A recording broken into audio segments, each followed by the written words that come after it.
After that night, she got pregnant with triplets from a CEO, only to discover he already had a wife. Hi, my very beautiful and loyal family. Welcome back to Mr. Peter Stories. Before we begin, let's take a moment to center our hearts with this short, powerful prayer. Heavenly Father, thank you for the gift of this beautiful family listening right now.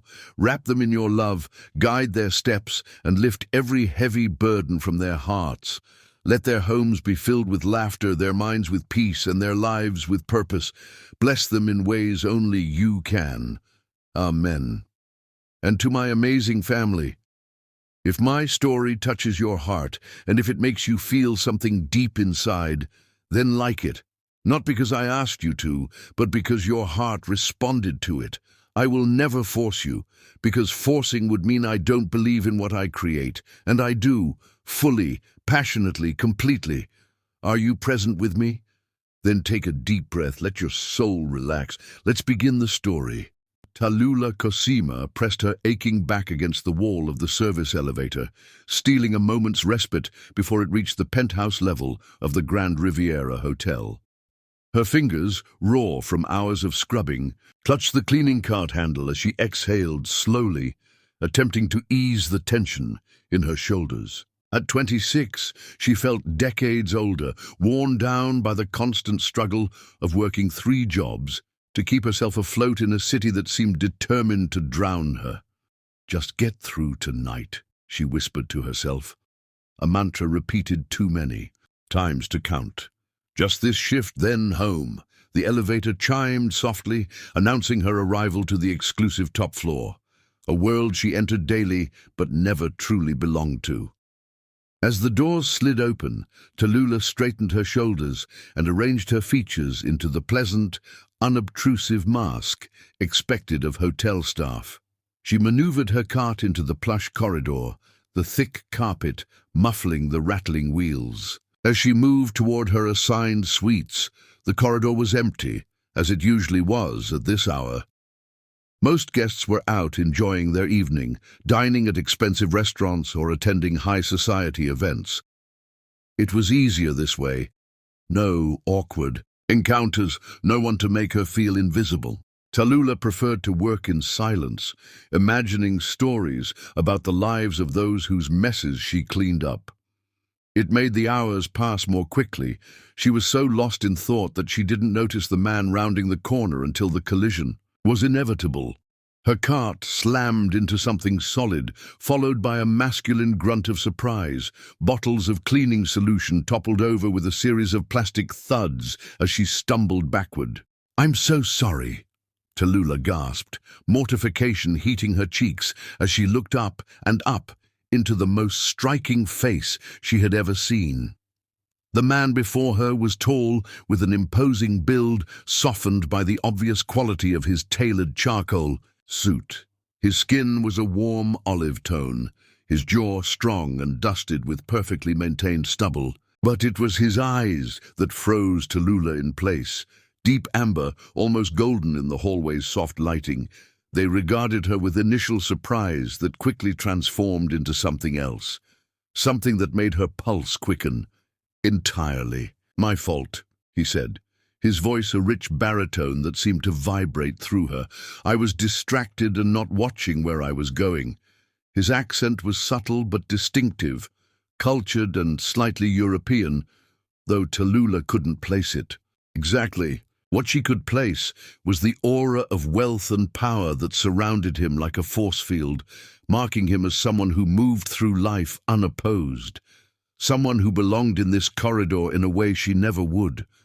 "No, please, I should have been more careful," she insisted, dropping to her knees to retrieve the fallen bottles, desperate to end the encounter before she could be reported. Another complaint would mean termination, and she couldn't afford to lose this job. "I'll be out of your way immediately, sir." Instead of continuing past her, the man knelt down beside her, his expensive suit pants pressing against the carpet she had vacuumed just hours before. "Let me help," he said, reaching for a bottle of glass cleaner before she could protest. His fingers brushed against hers as they both reached for the same item. sending an unexpected jolt of electricity up her arm. Tallulah jerked back instinctively, her eyes meeting his again. The amusement in his gaze suggested he had felt it too. "I'm Vesper," he said, offering the bottle to her with a small smile that transformed his serious face into something devastatingly handsome. Vesper Calix. She hesitated before accepting both the bottle and the introduction. "Tallulah," she replied, purposely omitting her last name. Staff weren't supposed to become familiar with guests. "I really am sorry about the collision." "Tallulah," he repeated, as though savoring the syllables. Beautiful name for a beautiful woman. She felt heat rising from her neck to her cheeks at the blatant compliment. Guests occasionally flirted with staff, usually older men who saw the female employees as convenient entertainment, but something about the way Vesper looked at her seemed different. There was genuine appreciation in his gaze, not the entitled leering she'd grown accustomed to deflecting. "Thank you, but I should really get back to work," she said, rising to her feet and straightening her uniform. "Enjoy your evening, Mr. Calix." "Actually," he said, standing with a fluid grace that belied his powerful frame, "I was hoping you might help me with something." Alarm bells rang in Tallulah's mind, her body tensing slightly. She'd heard lines like this before, and they rarely led anywhere professional. Vesper must have noticed her wariness, because he quickly added, "The tablet in my room isn't working, and I need to check some important information. Could you possibly take a look or send someone who can?" Relief washed through her, followed by embarrassment at her assumption. "Of course. I can call maintenance for you, or I can take a look myself. I'm pretty good with technology." The smile that spread across his face made something flutter in her stomach. "I'd appreciate your help if you don't mind. I'm in suite 1242. Tallulah nodded, following him down the corridor with her cart. As they walked, she became acutely aware of her appearance. The plain uniform that did nothing for her curves, her hair pulled back in a practical bun, the minimal makeup she'd applied 14 hours ago. Next to Vesper's polished perfection, she felt shabby and out of place. Inside his suite, Tallulah was struck by the contrast between the opulent surroundings and the simple technical issue. The tablet merely needed to be reset, a task that took her less than a minute to complete.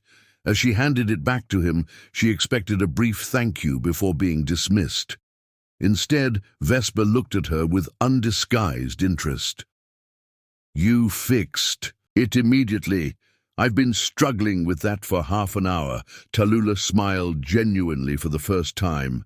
"Sometimes the simplest solutions are the hardest to see." "A philosopher as well as a tech expert," he commented, leaning against the desk with casual elegance. "You're full of surprises, Tallulah." "Hardly," she replied, moving toward the door. "Just practical experience." "Would you have dinner with me?" The question stopped her in her tracks. She turned slowly, certain she had misheard. "Excuse me?" "Dinner," he repeated, straightening up. "I was about to order room service, and I hate eating alone, unless you're finished with your shift soon and have other plans." Tallulah knew she should refuse. Fraternizing with guests was strongly discouraged, and someone like Vesper Calix was so far out of her league that the invitation seemed almost cruel. And yet something in those amber eyes made her want to say yes, to step outside her careful routine for once. "I'm on shift for another hour," she said, surprising herself. His smile was instantaneous and transformative. "Perfect, I'll order. For us. And you can join me when you're done. No pressure, just dinner and conversation." "I shouldn't," she began, but the protest sounded weak even to her own ears. "Consider it my thanks for fixing the tablet and for not reporting me for nearly running you down in the hallway," he countered smoothly. A small laugh escaped her. "I'm pretty sure I ran into you, not the other way around." "Then we'll call it even." His eyes held hers, and in them Tallulah saw something that made her pulse race. Genuine interest, yes, but also respect. He wasn't looking at the hotel maid. He was looking at her. Against every rational thought, Tallulah nodded. 1 hour, just dinner. As she pushed her cart back into the corridor, closing the door behind her, Tallulah couldn't shake the feeling that she had just agreed to far more than a single meal. Something about Vesper Calix called to her on a level she'd never experienced before. A magnetic pull that both thrilled and terrified her. What she didn't know, as she hurried to complete her remaining tasks with a newfound energy, was that this chance encounter would change the course of her life forever. In just 60 minutes, she would step back through that door and into a passion that would consume them both, setting fire to every carefully constructed boundary she had built around her heart. Chapter 2. Whirlwind. Romance. Tallulah stood outside. Sweet 12:42, her heart thrumming against her ribs like a caged bird. She had changed out of her uniform into the only decent outfit she kept in her locker, a simple emerald dress that hugged her curves and made her dark skin glow.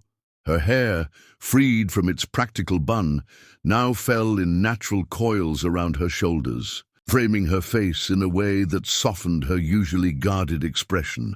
Her finger hovered over the door, hesitation battling with desire. She could still walk away, return to her small apartment, and pretend this moment of madness had never happened. It would be the sensible choice, the safe choice. But when had safety ever brought her joy? Before she could reconsider, she knocked. The sound surprisingly confident despite her inner turmoil.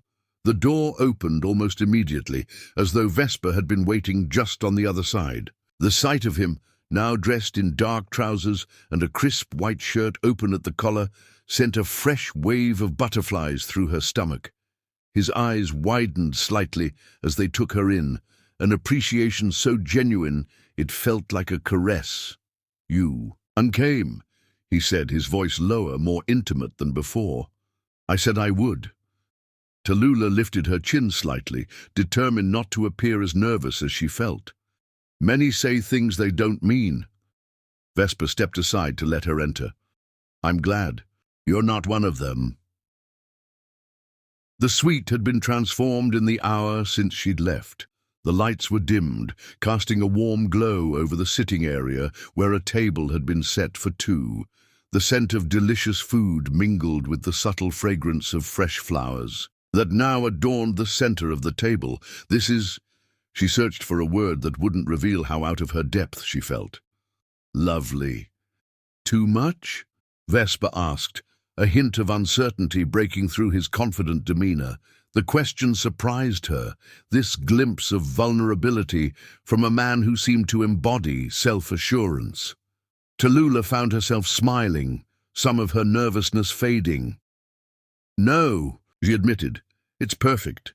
Dinner was unlike any Tallulah had experienced before. The food, a selection of dishes she had only seen prepared by chefs on cooking shows, was exquisite, but it was the conversation that truly captivated her. Vesper listened when she spoke, actually listened, asking questions that showed genuine interest in her answers. With each passing moment, the disparity in their station seemed to fade, replaced by a connection that transcended social boundaries. "So," he said, refilling her wine glass, "3 jobs and night classes. When do you sleep?" Tallulah laughed softly. "Sleep is overrated when you have dreams to chase." "And what are those dreams, Tallulah Cosima?" His amber eyes held hers across the candlelight. The use of her full name sent a shiver down her spine. She hadn't told him her last name, which meant he'd gone to the trouble of finding out more about her. The thought was both flattering and slightly unnerving. "How did you know my last name?" she countered, avoiding his question. A smile played at the corners of his mouth. "I may have asked at the front desk. I hope you don't mind." "Depends on what. Else you asked about? Nothing invasive, I assure you." He leaned forward slightly. "Just your name. I wanted to know who I was having dinner with." There was something in his gaze that made her believe him, a sincerity that cut through her natural skepticism. Against her better judgment, Tallulah found herself opening up, sharing the dreams she usually kept hidden. Her passion for design, her hope of one day creating spaces that transformed how people felt, how they lived. 1,000 small decisions that change everything, she explained, animated by the subject. The way light falls, how textures complement each other, the flow of a room. It all affects us, even when we don't realize it. Vesper watched her with rapt attention, his expression softening as she spoke. "You see the world differently," he observed. "You see the possibilities others miss." The compliment, offered without artifice, warmed her from within. For a moment, Tallulah allowed herself to believe that perhaps in this man's eyes she wasn't just a hotel maid, but someone with value, someone worthy of being seen. As the evening progressed, they moved to the balcony with their wine. The city lights spread before them like scattered stars. Standing side by side, Tallulah became acutely aware of Vesper's proximity, the heat of his body just inches from hers. "How long are you staying in the city?" she asked, desperate to break the tension building between them. "I was supposed to." "Leave tomorrow," he replied, turning to face her. The moonlight caught the angles of his face, highlighting his strong jawline and the unexpected tenderness in his eyes. "But I'm thinking of extending my stay." "Because of tablet problems," she teased, trying to lighten the moment.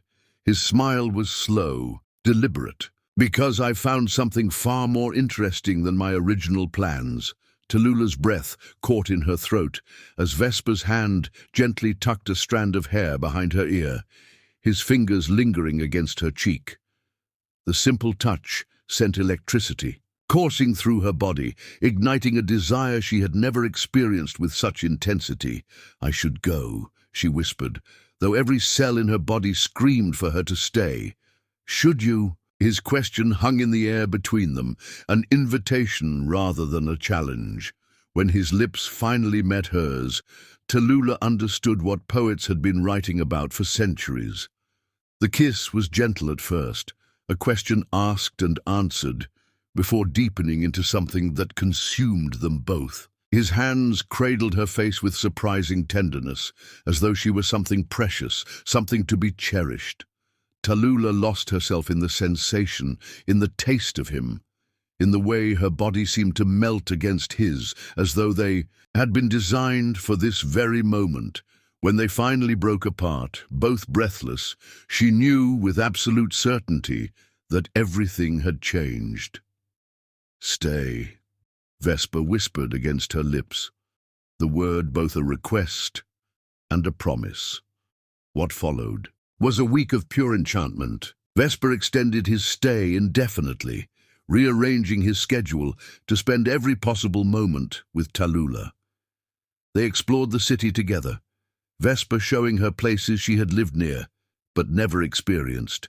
Hidden gardens, exclusive viewpoints, restaurants where chefs prepared meals specially for them.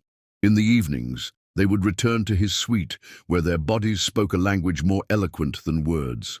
Vesper's touch awakened sensations Tallulah had never known possible, his hands and lips mapping her body with reverent attention. In his arms, she felt beautiful, desired, worthy of the passion that flared between them with increasing intensity. During the day, Tallulah continued her shifts at the hotel, though now with a secret that made her smile when no one was looking. Vesper would sometimes appear unexpectedly, pulling her into empty rooms for stolen kisses that left her dizzy with desire and struggling to maintain her professional composure afterward. On the 10th night, Vesper took her to the hotel's rooftop garden, closed to the public, but mysteriously accessible with a key card he produced from his pocket. Under a blanket of stars, with the city humming far below them, he presented her with a small velvet box. Tallulah's heart stuttered as she opened it to reveal a delicate silver bracelet, adorned with a single charm in the shape of a key.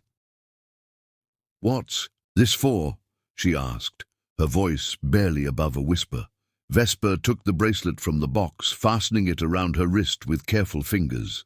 To remind you that you've unlocked something in me I didn't know existed. The simplicity of his words, the raw emotion behind them, brought tears to Tallulah's eyes.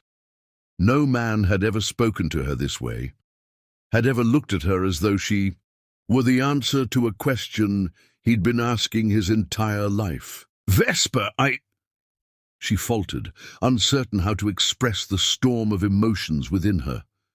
He silenced her with a kiss that spoke volumes, his arms encircling her waist and drawing her against him. When they parted, his amber eyes searched hers, ablaze with an intensity that both thrilled and frightened her.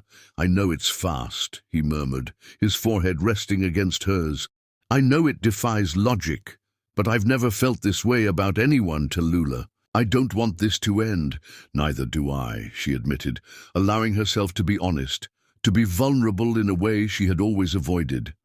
That night, in his suite, their lovemaking took on a new dimension, slower, deeper, charged with emotions. Neither was ready to name, but both felt with searing clarity. As dawn broke over the city, Tallulah lay in Vesper's arms, her head resting on his chest, where she could hear the steady rhythm of his heart. "I have to leave for a while," he said softly, his fingers tracing patterns on her bare shoulder. "Family. Matters I can't postpone any longer." Tallulah felt a chill despite the warmth of his embrace. "When?" "Tomorrow." His arms tightened around her, as though trying to memorize the feel of her body against his. "But I'll be back as soon as I can. A month at most." She nodded against his chest, fighting the irrational sense of loss already creeping through her. 1 month. She could wait 1 month for this feeling, this man who had crashed into her life and changed everything. What she didn't know, as she drifted to sleep in his arms, was that when Vesper returned to her life, it would be under circumstances neither of them could have imagined, circumstances that would test the fragile bond they had formed in these enchanted days and nights. And the next time they met, nothing would ever be the same again. Chapter 3. Unexpected News.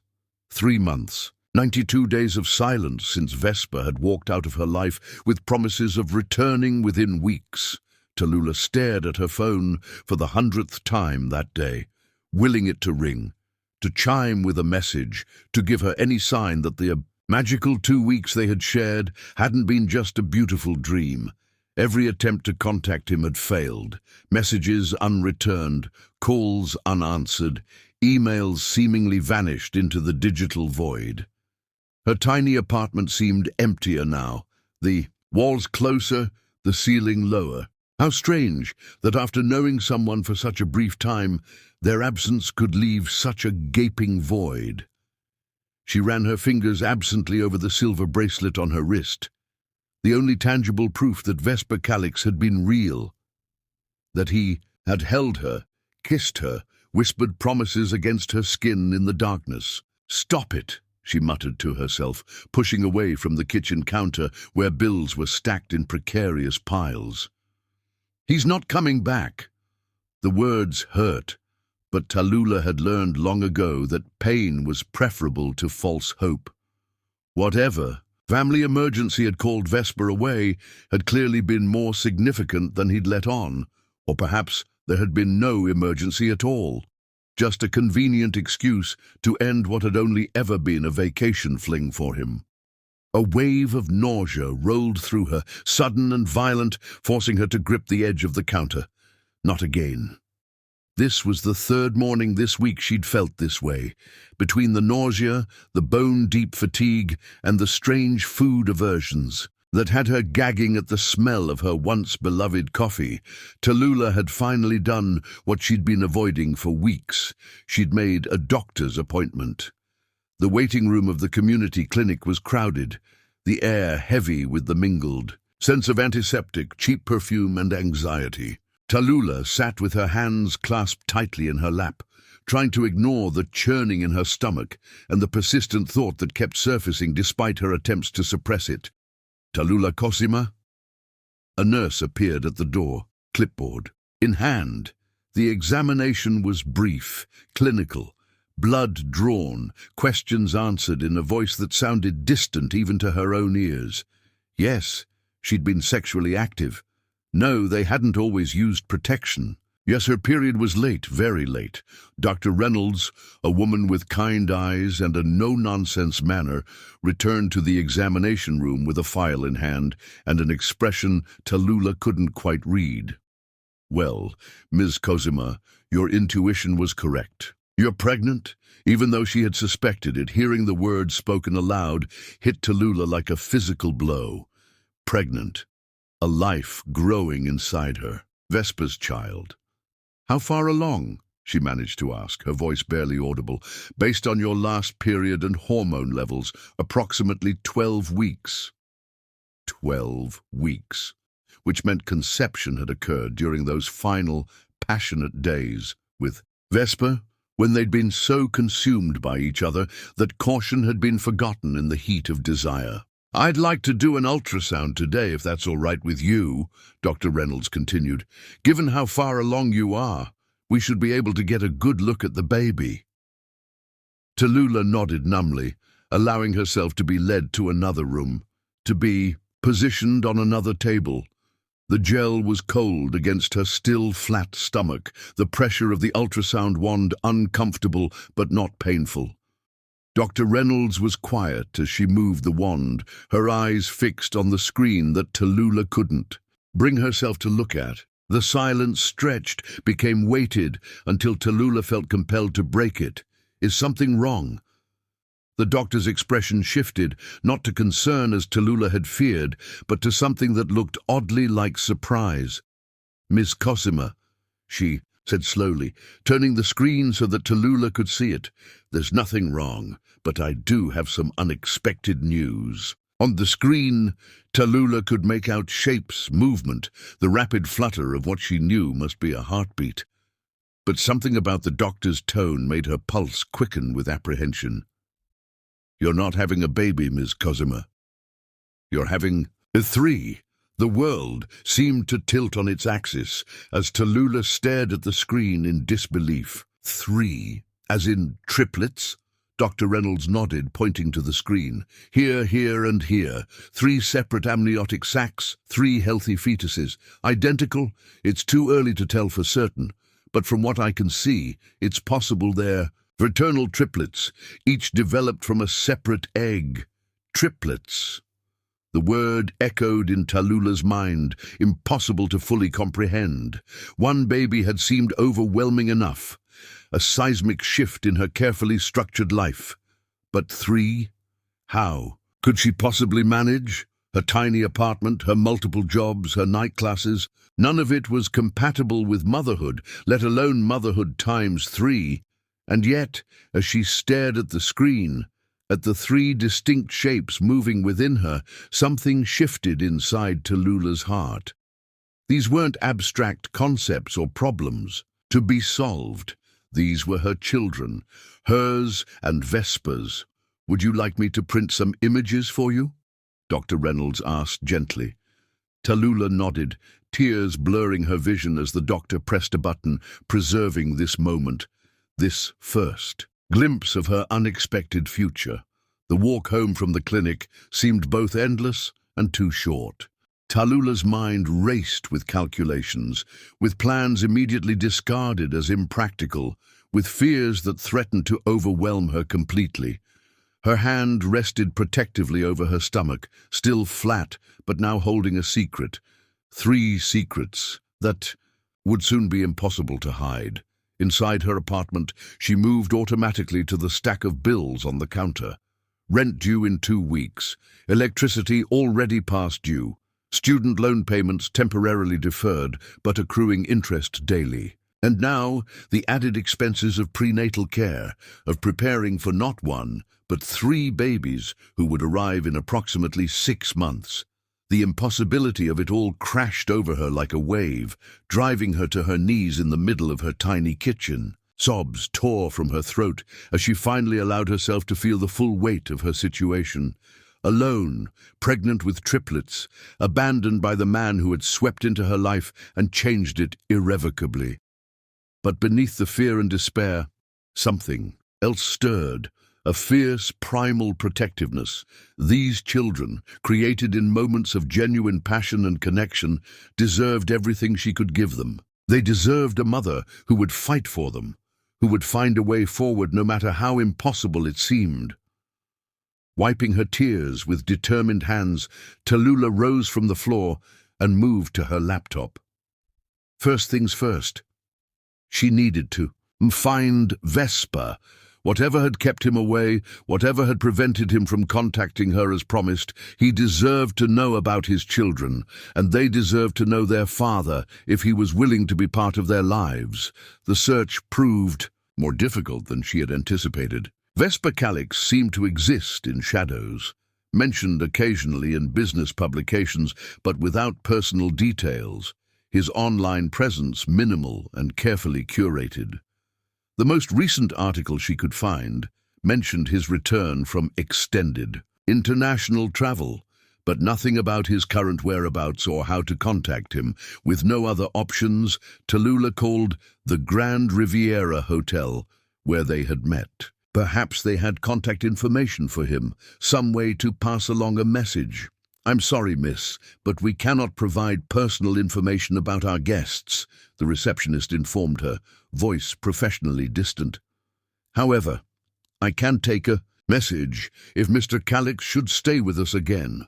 Tallulah hesitated, unsure what message could possibly convey everything that needed to be said. "Please, just tell him Tallulah Cosima needs to speak with him urgently. He has my number." The words felt painfully inadequate, but they were all she could offer through this impersonal channel. As she hung up, a new wave of exhaustion washed over her. The pregnancy was already taking its toll on her body, the fatigue more intense than anything she had experienced before. She moved to her bedroom, really just an alcove separated from the main living space by a curtain, and lay down on her narrow bed. 3 babies. The thought still seemed surreal, impossible to fully comprehend. Unconsciously, her hand drifted to her stomach again, resting over the place where her children grew, oblivious to the turmoil their existence had created. "I don't know how we're going to do this," she whispered to them, "but we will. Somehow we'll figure it out." Sleep claimed her eventually, deep and dreamless. When she woke, darkness had fallen outside her small window, and something had shifted. Inside her, a resolve that hadn't been there before. With or without Vesper, she would find a way forward. She would create a life for these children, would give them the security and love she had never known in her own chaotic childhood. First step, more income. Tallulah reached for her phone, scrolling through contacts until she found the number. For her former design professor, the woman had offered her freelance work before, small projects for friends and family who needed help with interior spaces but couldn't afford professional rates. Tallulah had always declined, too busy with her regular jobs and classes to take on additional work. Now, she couldn't afford to turn any opportunity away. "Professor Winters, it's Tallulah Cosima, about that freelance work you mentioned." By morning, she had lined up 2 small design projects that could be completed remotely. By the end of the week, she had arranged for additional hours at the Iazia Hotel, taking on administrative work that was less physically demanding than her cleaning shifts. Each step was small, incremental, but together they formed the beginnings of a path forward. The one thing she couldn't seem to make progress on was contacting Vesper. Each attempt led to dead ends. Emails unanswered, messages at the hotel apparently, never delivered. It was as though he had vanished completely, or worse, was deliberately avoiding any connection to the brief affair that had meant everything to her, and perhaps nothing to him. As her second trimester progressed, Tallulah's body began to change more rapidly than she had expected. The 3 babies growing within her demanded space, nutrition, energy. Her once flat stomach now curved noticeably, forcing her to invest in maternity clothes far earlier than she would have with a single pregnancy. "Triplets!" her doctor exclaimed, at each visit, shaking her head with a mixture of concern and admiration. You're doing remarkably well, but we need to monitor you closely. Multiple pregnancies come with additional risks." Tallulah absorbed the information, the warnings, the advice, adding them to the growing mental list of things she needed to manage, to remember, to prepare for. At night, alone in her bed, she would talk to her babies, telling them about their father, the good parts, the parts that had made her fall for him so completely in such a short time. They deserved that much, at least, to know they had been created in love, even if that love had proven as ephemeral as morning mist. And sometimes, in the quiet darkness, she would allow herself to imagine a different scenario, one where Vesper returned, where he embraced the news of his children with joy rather than obligation or, worse, rejection. But those daydreams were dangerous, feeding a hope she couldn't afford to nurture. "We don't need him," she would tell her growing belly afterward, as much to convince herself as her unborn children. "We'll be fine on our own."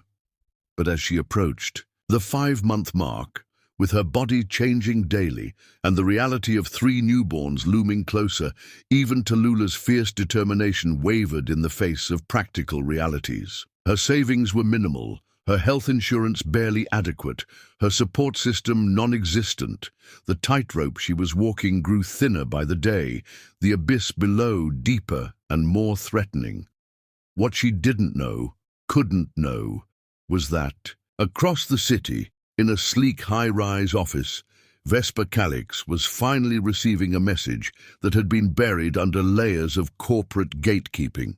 A message that would bring him rushing back into her life just when she had given up hope of ever seeing him again. And when he discovered the truth about Tallulah's pregnancy, nothing would ever be the same for either of them. Chapter 4. Shocking. Discovery. The waiting room of Dr. Reynolds' office had become painfully familiar to Tallulah over the past months. Today, at 20 weeks pregnant, she sat with both hands resting on her prominently rounded belly, feeling the occasional flutter of movement beneath her palms. "Triplets, huh?" Tallulah looked up to find an elderly woman smiling at her from across the room. "Yes," she replied, returning the smile with practiced ease. "My sister had twins back in '73, the woman continued. "Hardest thing she ever did, but worth every sleepless night." The nurse called Tallulah's name before she could respond. The examination proceeded with measurements, heartbeat checks, and the increasingly clear ultrasound images of her 3 babies. "Everything looks good," Dr. Reynolds said, wiping the gel from Tallulah's stomach. "But I'm concerned about your stress levels. That blood pressure isn't alarming yet, but with triplets, we can't be too careful. Are you getting enough rest?" Tallulah thought of her 3 jobs and the exhaustion that seemed permanent now. "I'm trying," she said, the lie sitting uncomfortably. After scheduling her next appointment, Tallulah headed for the hospital pharmacy. As she waited in line, her gaze drifted to a rack of magazines nearby. One glossy publication stood out, a society magazine featuring the elite of the city. And there, on the cover, was a face that stopped her heart mid-beat. Vesper Calix, immaculate in a tuxedo, his arm around a stunningly beautiful woman in a designer gown. The headline read, "Power couple Vesper and Ariella Calix make rare public appearance at charity gala." Tallulah's legs nearly buckled beneath her. With trembling hands, she reached for the magazine, flipping to the indicated page. The article mentioned their 5-year marriage and Ariella's work as a philanthropist. 5-year marriage. The words blurred as tears filled her eyes. 5 years. Not recently married, not separated or divorcing. Married for 5 years, which meant that every moment he had spent with her had been a lie. She managed to pay for her vitamins and found her way to a bench in the hospital garden. There, with the magazine still clutched in her grip, she allowed the full impact of the betrayal to wash over her. "I'm sorry," she whispered to her babies, one hand pressed against her swollen belly. I'm so sorry I didn't know that I believed him so easily. The image of Ariella Calix returned to her mind, willowy, elegant, draped in diamonds that probably cost more than Tallulah would earn in a decade. The perfect match for a man like Vesper, not a hotel maid with second-hand clothes and desperate dreams. For a brief moment, Tallulah considered trying to contact him again, not to beg for help, but to confront him with his lies. But what would that accomplish, beyond creating drama that might hurt his innocent wife? Ariella Calix hadn't asked for her husband to stray. And what of her children? Did she want them born into conflict where they were living proof of a father's infidelity? No, they deserved better than that. She deserved better. With newfound resolve, Tallulah stood, tossed the magazine into a trash bin, and straightened her shoulders. She would stop trying to contact Vesper. She would raise these children on her own, with dignity and love, and they would never know that their father had been a liar who had broken their mother's heart before they were even born. The decision brought a strange sense of peace. The path forward would be harder without Vesper's resources, but it would be hers to determine. That evening, in her small apartment, Tallulah began a ritual that would sustain her through the remaining months of her pregnancy. Sitting cross-legged on her bed, she spoke to her children about her dreams for them, her plans, her love that grew stronger each day. "You will be kind," she told them softly, hands cradling her abdomen. "You will be honest. You will know that your worth isn't determined by money or status.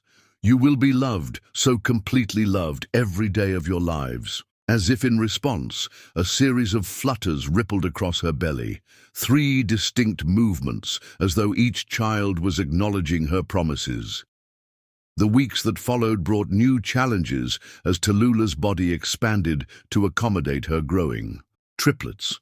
Working became increasingly difficult, and Dr. Reynolds grew more insistent about reduced hours and eventual bed rest. But her baby's health had to come first. She began scaling back her hours at the hotel, focusing instead on the design work she could do from home, sitting with her feet elevated as instructed. It was during this period that Tallulah allowed herself to truly prepare for her children's arrival, not just practically, but emotionally. She transformed her tiny living space to accommodate 3 cribs and the mountain of supplies 3 infants would require. The second-hand furniture, the hand-me-down clothes, the carefully researched but budget-friendly supplies. Each item was selected with love. Each corner of her apartment adapted with careful thought. At night, when insomnia kept her awake, Tallulah would sometimes allow her thoughts to drift to Vesper. Not with longing now, but with a kind of distant wonder at how someone could have seemed so genuine while being so fundamentally false.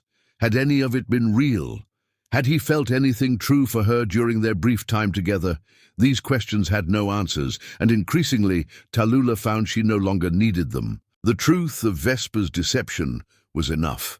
The magazine image of him with his wife had shattered any remaining illusions. Whatever they had shared had been built on lies, and no foundation that false could support the weight of 3 new lives. Her pregnancy progressed to the 7th month.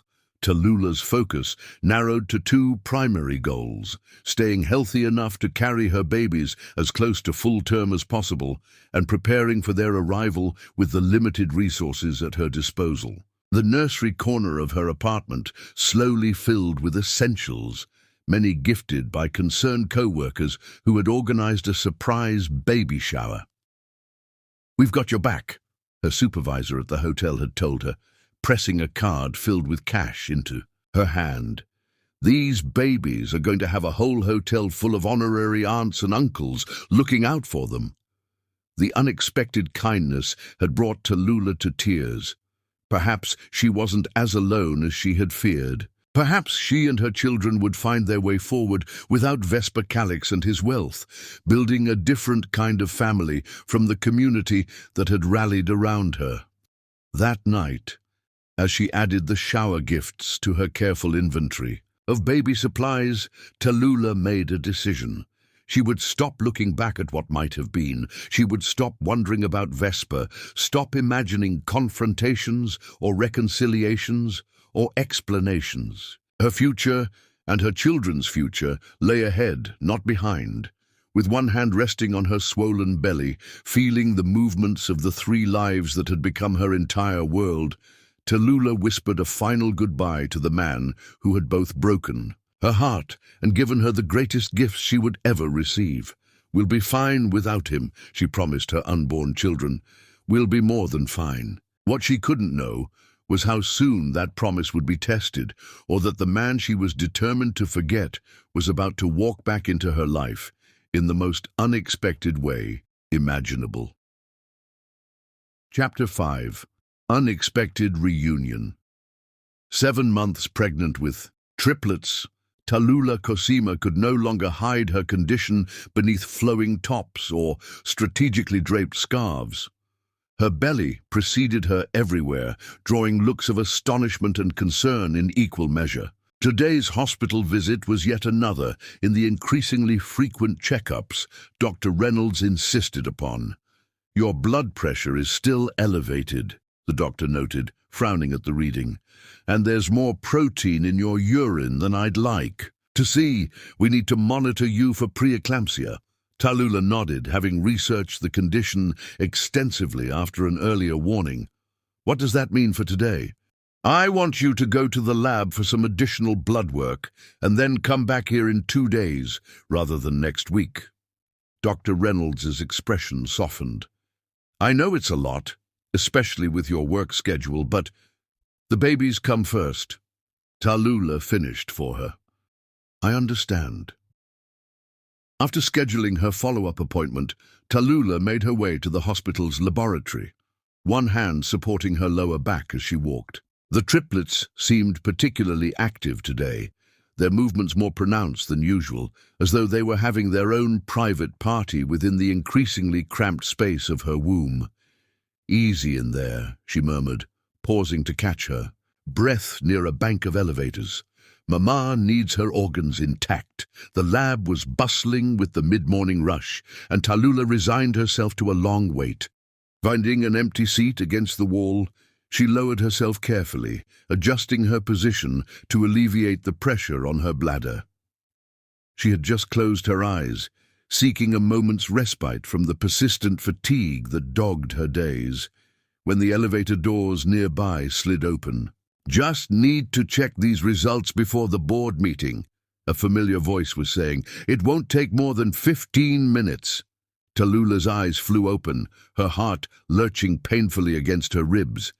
That voice, a voice that had whispered endearments against her skin, that had promised to return to her, that had haunted her dreams for months.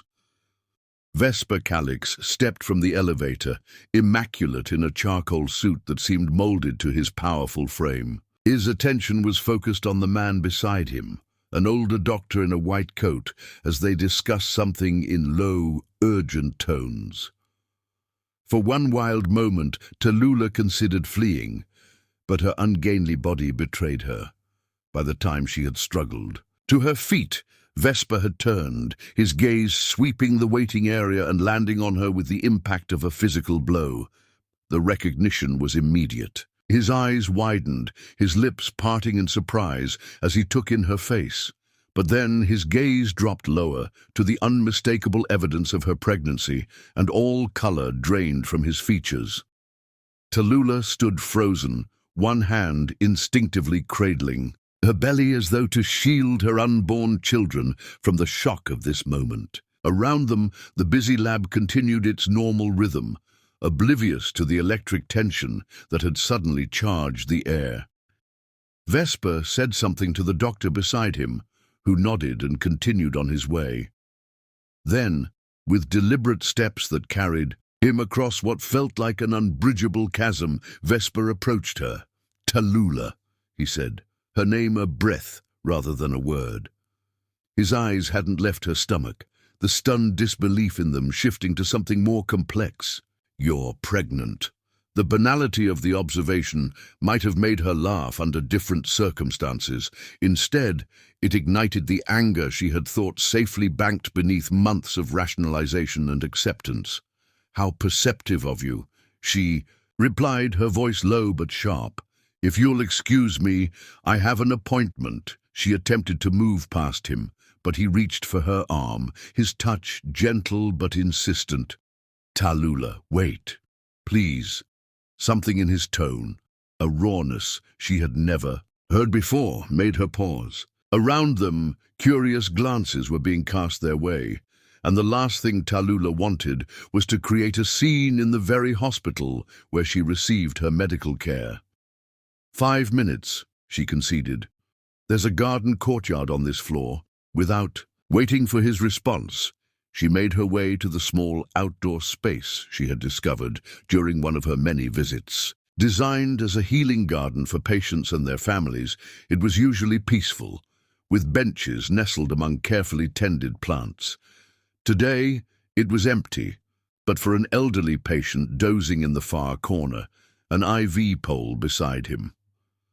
Tallulah chose a bench partially screened by a trellis of climbing roses, lowering herself onto it with relief.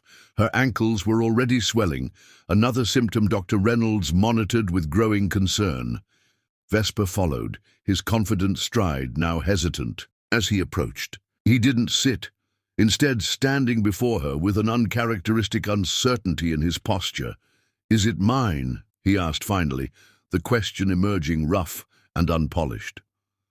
Tallulah looked up at him, allowing the full weight of her contempt to show in her expression. "No, Vesper. After you left, I immediately slept with several other men. Of course it's yours." He flinched at her sarcasm but didn't retreat. "When? How far along are you?" 7 months. Do the math. His eyes widened again as the calculation clicked into place. "From our last night together." "Nights, plural," she corrected. "And it's triplets, by the way. Congratulations. You're going to be a father 3 times over." The news hit him visibly, his knees seeming to buckle as he finally sank onto the bench beside her, leaving careful space between them.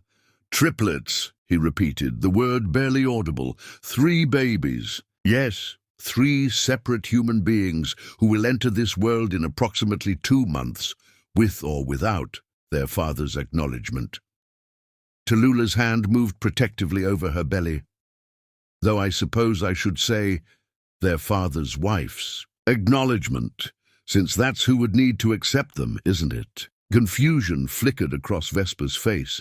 "My wife? What are you talking about?"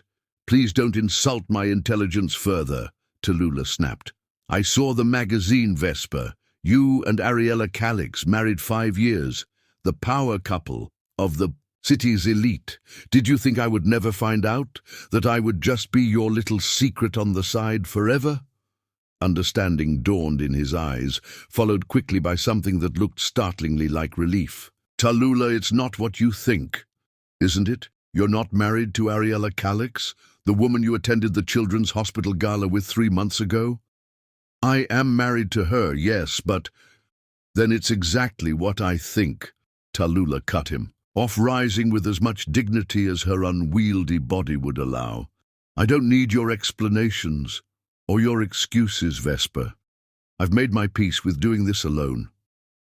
She turned to leave, but his next words stopped her cold. "It's a marriage in name only. It has been for years." Tallulah turned back slowly, wary of another deception. "What does that mean?" Vesper ran a hand through his dark hair, a gesture of frustration she remembered from their brief time together. "Sit down, please. You shouldn't be standing so long. In your condition."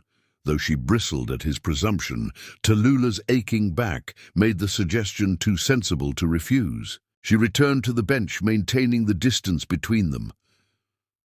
"Ariella and I were married by arrangement, not choice," Vesper began, his voice low and intent. "Our families have business interests that aligned, and the marriage was part of securing those interests." From the beginning, it was understood that it was a partnership, not a love match. Tallulah's skepticism must have shown on her face, because he continued more urgently. We live separate lives, Tallulah. Separate homes, separate bedrooms when we must stay in the same place for appearances. The night I met you, I was in the middle of negotiating the terms of our divorce. When I had to leave so suddenly, it was because complications had arisen. Her father had discovered our plans and was threatening to block the dissolution. The explanation was either the truth or the most elaborate lie she had ever heard. Tallulah searched Vesper's face, looking for signs of deception, but found only earnest intensity. You expect me to believe that in the 3 months we were together, you never thought to mention you had a wife. I thought it would confuse the issue, make things more complicated than they needed to be. The marriage was effectively over. I was just waiting for the legal confirmation. He reached for her hand, but Tallulah pulled it away. I should have told you. That was wrong of me, and I'm sorry. His apology, though seemingly genuine, didn't address the larger issue. And after you left, you promised to contact me within a month, Vesper. It's been 7 months. At this, genuine anguish crossed his features. I tried, Tallulah. God knows I tried. When I arrived overseas, Ariella's family confronted me. They had hired investigators who discovered our relationship. They confiscated my phone, claiming security concerns about family business. When I finally got a replacement weeks later, I had lost all my contacts, including your number. I called the hotel dozens of times, but they claimed you no longer worked there and refused to provide any information. I left messages for you there, Tallulah countered, though doubt was beginning to creep into her certainty. Multiple times over months. I never received a single one. He pulled out his phone, showing her his call history. Look, calls to the hotel at least twice weekly for months. The manager, Garrett. He stopped abruptly, realization dawning. He's Ariella's cousin. He must have intercepted your messages and blocked my inquiries about you. Vesper ran a hand through his hair, frustration evident. They isolated me completely, changed my email passwords, monitored my communications. It was like being held prisoner while fighting the divorce proceedings. I even hired a private investigator to find you, but you'd moved apartments by then. The manager? Why would he do that? Because he's Ariella's cousin. He was probably instructed to monitor my activities. Vesper's expression darkened. I should have known her family would have eyes everywhere. The explanation was almost too neat, too convenient, and yet it aligned with certain facts Tallulah couldn't deny. The hotel's reluctance to pass on her messages, the mysterious dead ends she had encountered in every attempt to contact him. As if sensing her wavering certainty, Vesper leaned closer, his amber eyes intense. Tallulah, I swear to you, I never intended to disappear from your life. What we had, what we found together, was real, more real than anything I'd experienced before. A tiny flutter beneath her palm reminded Tallulah of what was at stake, not just her heart, which had already been broken and imperfectly mended, but the future of her children. Their children. Even if what you're saying is true, she said slowly, it doesn't change the fact that I'm 7 months pregnant with triplets and you're still legally married to another woman. The divorce is proceeding, Vesper replied. Ariella's family finally accepted the inevitable when they realized neither of us would change our minds. It should be finalized within weeks. Before Tallulah could respond, a particularly strong kick from one of the babies made her wince and shift position. Immediately, Vesper's attention was drawn to her rounded belly, a mixture of wonder and concern replacing the intensity in his eyes. May I? He asked hesitantly, one hand hovering in the space between them. The request was so unexpected, so intimate, that Tallulah found herself nodding before she could think better of it. With gentle reverence, Vesper placed his hand on the curve of her stomach, just as one of the triplets delivered another powerful kick. His sharp intake of breath was audible, his eyes widening as he felt the movement beneath his palm. That's our baby," he said, voice hushed with awe. "One of them," Tallulah corrected, her own voice softer than she intended. "They're pretty active these days." As if on cue, a second movement rippled across her belly, this one from a different position. Vesper's hand followed instinctively, his touch warm through the thin fabric of her maternity dress. "Incredible," he murmured. Then, to her astonishment, he slid from the bench to kneel before her, both hands now cradling her belly, with a tenderness that made her throat constrict. "Hello in there," he said, addressing her stomach directly. "I'm your father. I'm sorry I've been away, but I'm here now." The simple declaration, spoken with such raw emotion, shattered something in Tallulah's carefully constructed defenses. Tears welled in her eyes, spilling over before she could blink them back. Vesper looked up, alarmed by her sudden tears. "Tallulah, what's wrong? Are you in pain?" She shook her head, unable to articulate the complex tangle of emotions his presence had unleashed. Relief that he hadn't deliberately abandoned her. Anger that he had kept his marriage secret, regardless of its nature. Fear of believing him again, of being hurt again. And beneath it all, a treacherous hope that perhaps, against all odds, they might find a way forward together. "I don't know what to do with this," she admitted, wiping at her tears. "I've spent months coming to terms with raising these children alone. I've made plans, arrangements. I've built a life that doesn't include you." "I understand," Vesper said, rising to sit beside her again. "I know I have no right to ask for anything, but please, Tallulah, give me a chance to be part of our children's lives, to support you, in whatever way you'll allow." The sincerity in his voice was unmistakable, but Tallulah had been burned before by pretty words and earnest promises. "I need time to think," she said finally. "This is a lot to process." Vesper nodded, reaching into his jacket to produce a business card. "My direct number," he explained, pressing it into her hand. "Call me any time, day or night, for anything you need." His fingers lingered against hers, a touch that sent familiar electricity through her despite her resolve. When he spoke again, his voice was rough with emotion. "I never stopped thinking about you, Tallulah, not for a single day." Before she could respond, he was on his feet, moving away with obvious reluctance. At the entrance to the garden, he paused, looking back at her with an expression that combined hope and fear in equal measure. "I'll wait for your call," he said simply. Then he was gone, leaving Tallulah alone with the card in her hand and the echo of his words in her heart.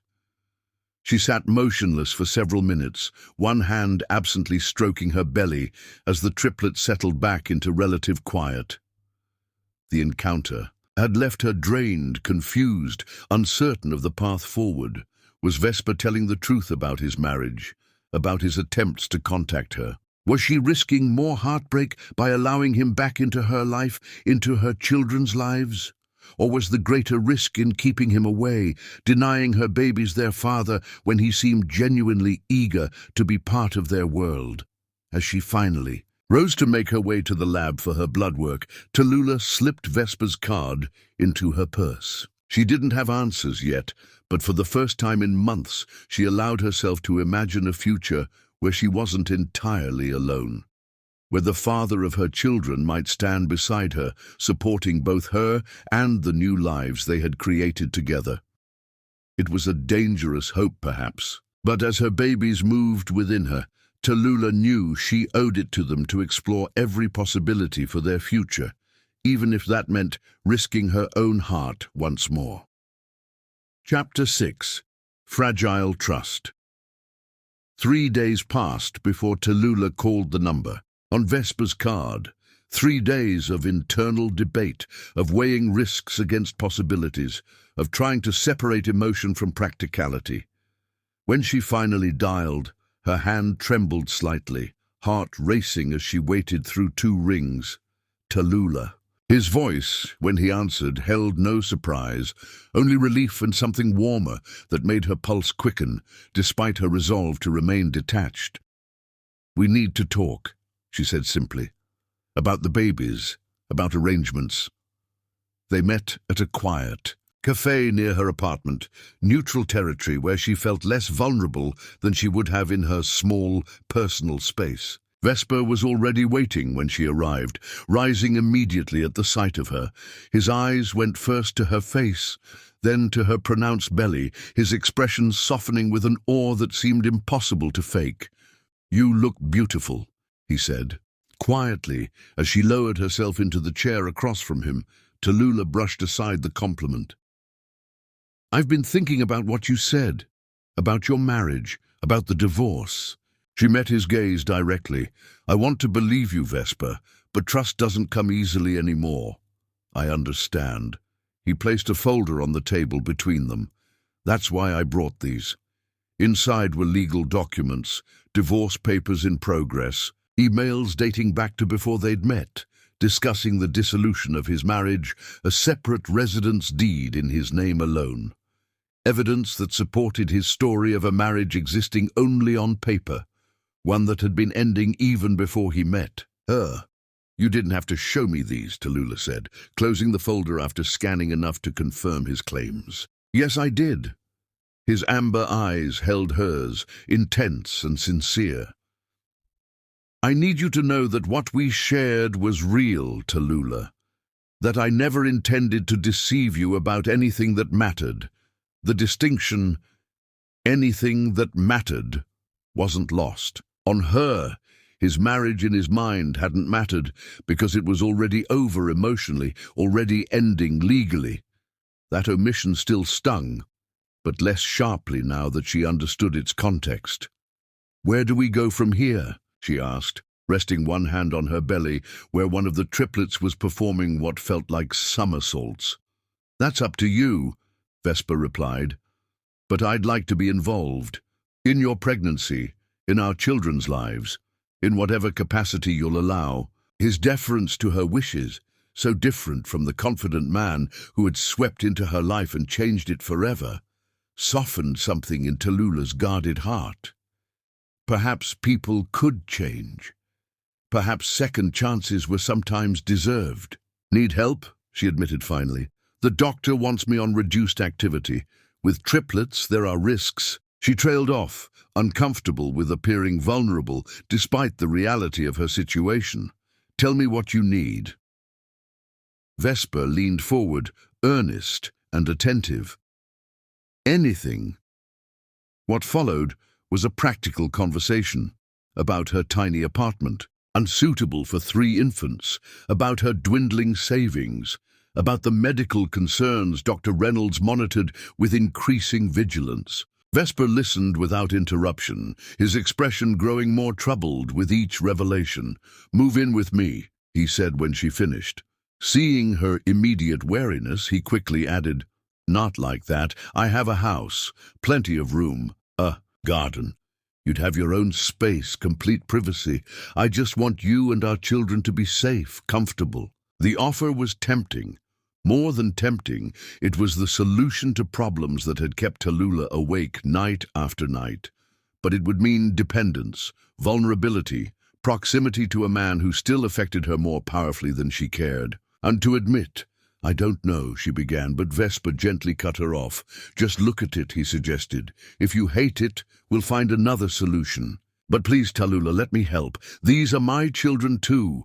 The simple truth of his statement, these were his children, tipped the scales. Whatever had happened between them, whatever hurt lingered, their triplets deserved every advantage they could provide, including a father who wanted to be present. 2 days later, Tallulah stood in the sunlit living room of Vesper's house, trying not to appear as overwhelmed as she felt. The space was stunning, tastefully designed with warm woods and comfortable furnishings, large windows overlooking a private garden, absolutely nothing like the sterile mansion she had imagined a man of his wealth would inhabit. "This would be your suite," Vesper said, leading her into a ground-floor wing with its own sitting room, bedroom and bathroom. I've had an interior designer draw up some nursery plans, but they're just suggestions. You'd have complete control over how the space is arranged. Tallulah ran her hand along a sun-warmed windowsill, imagining mornings here with her babies, imagining a life where space and beauty were givens rather than luxuries. It was another world from her cramped apartment with its constant traffic, noise and temperamental plumbing. "Why are you doing this?" she asked abruptly, turning to face him. "And don't say it's just because they're your children. There are easier ways to provide financial support." Vesper considered her for a long moment, his expression unguarded in a way she remembered from their earliest days together.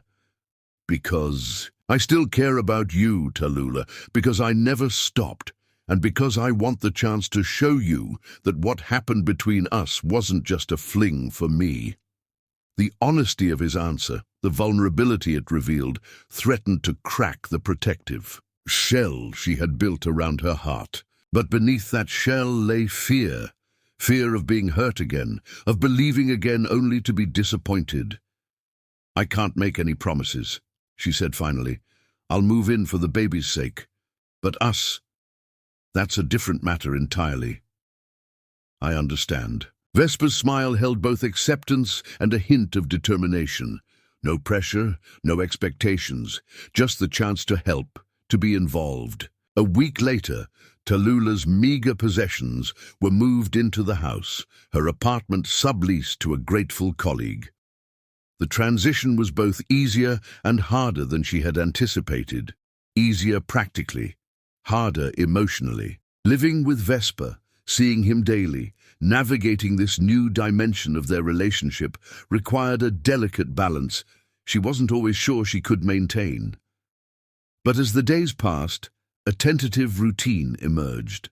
Vesper left early for work, returning in the evenings to ask about her doctor's appointments, to help assemble nursery furniture, to simply sit in companionable silence as they both read in the garden during the cooler evening hours. His presence was constant but unobtrusive, supportive without being smothering.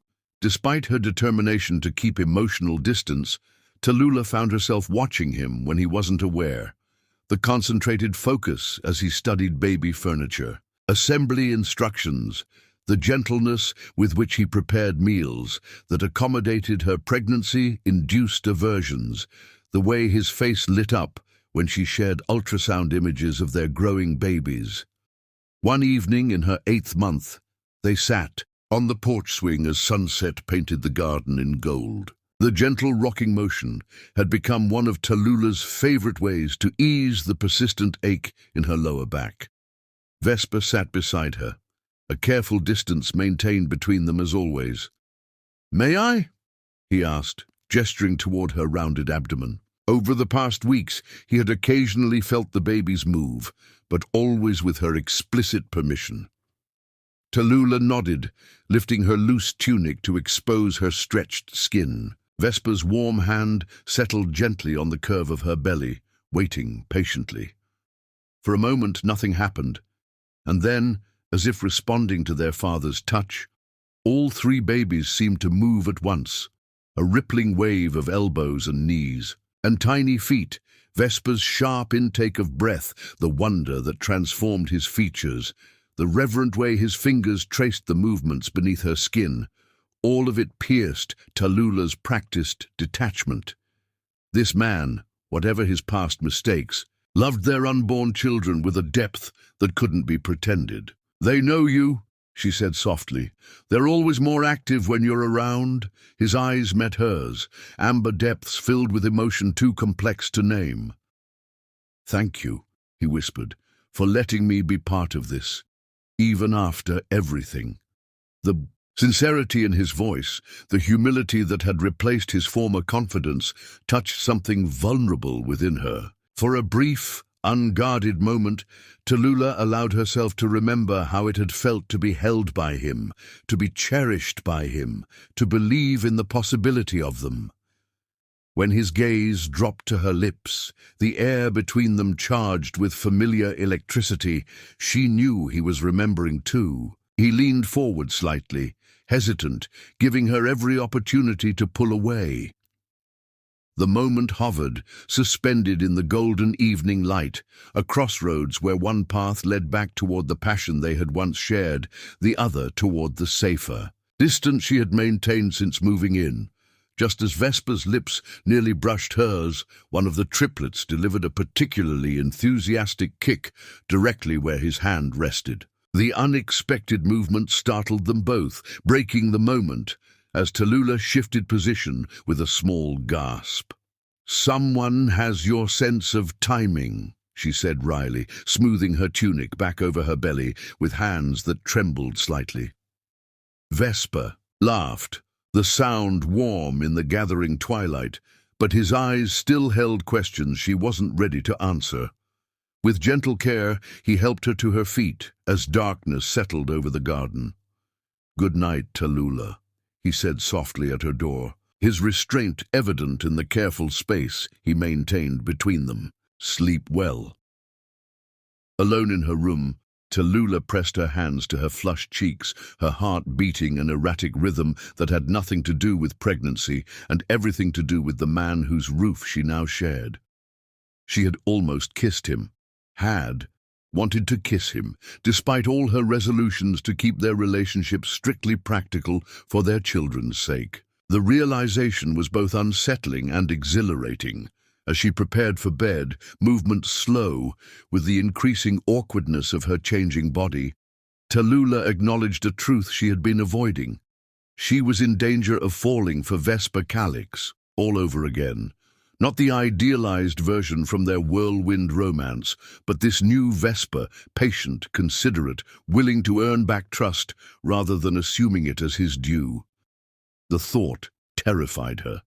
She had rebuilt herself after his disappearance, had found strength in her independence, had prepared to face single motherhood with determination, if not confidence. Opening herself to him again meant risking that hard-won self-sufficiency, risking another heartbreak that would be all the more devastating for the children who would now be caught in its aftermath. And yet, as she drifted toward sleep, Tallulah couldn't help wondering if perhaps the greater risk lay in refusing to trust at all, in denying herself and their children the chance at the family they could become if she found the courage to believe in him once more. Chapter 7. New life, new beginning. Something's wrong. Tallulah's voice broke the pre-dawn silence, pulling Vesper instantly from sleep. He found her standing in his bedroom doorway, one hand braced against the frame, the other cradling her enormous belly. Her face was pale, eyes wide with fear. The babies. He was already on his feet, crossing the room to her. Contractions. Too early. She grimaced as another wave of pain tightened across her abdomen. Only 32 weeks, it's too soon. Doctor Reynolds had warned them of this possibility. Multiple pregnancies rarely went full term, and with triplets, early labor was a near certainty. Still, they had hoped for at least another 2 weeks, time for the baby's lungs to develop more fully, for Tallulah's body to prepare. "I've called an ambulance," she continued, her breathing labored. "My water broke." The next hours passed in a blur of controlled chaos. The ambulance ride with Tallulah's hand clutching his so tightly his fingers went numb. The emergency room, triage, where medical staff swarmed around them with efficient urgency. The terrifying moment when monitors showed one baby's heart rate dropping, prompting Dr. Reynolds to order an immediate C-section. "You can stay with her," the doctor told Vesper as they prepared Tallulah for surgery, "but only if you can remain calm. She needs strength now, not panic." Vesper nodded, swallowing his fear as he donned the sterile gown and mask provided.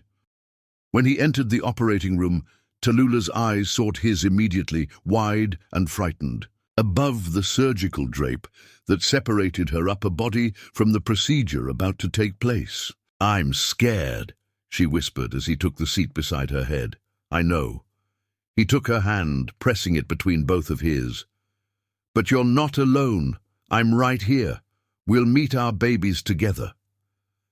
The surgery proceeded with controlled urgency, medical staff communicating in the clipped, precise language of professionals facing a critical situation. Though screened from viewing the actual procedure, Vesper could sense the tension in the room, could hear the concern in Dr. Reynolds' voice as she worked. Then, cutting through the tension, a sound that stopped his heart, a tiny, indignant cry, high-pitched and wavering, but unmistakably alive. "Baby A is out," Dr. Reynolds announced. "Little girl, good color." Seconds later, a second cry joined the first. "Baby B," another girl, smaller but breathing well on her own. Tallulah's grip on Vesper's hand tightened painfully as they waited for the third cry. The silence stretched, each second an eternity, until finally a weaker, more tentative wail reached their ears. "Baby C, a boy. He'll need some assistance with breathing, but his vitals are strong." Relief crashed through Vesper with such force he felt momentarily lightheaded. 3 babies, 3 tiny lives, all breathing, all fighting. He looked down, to share the moment with Tallulah, only to find her eyes closed, her face alarmingly pale. "Blood pressure dropping," a nurse called out. "She's hemorrhaging."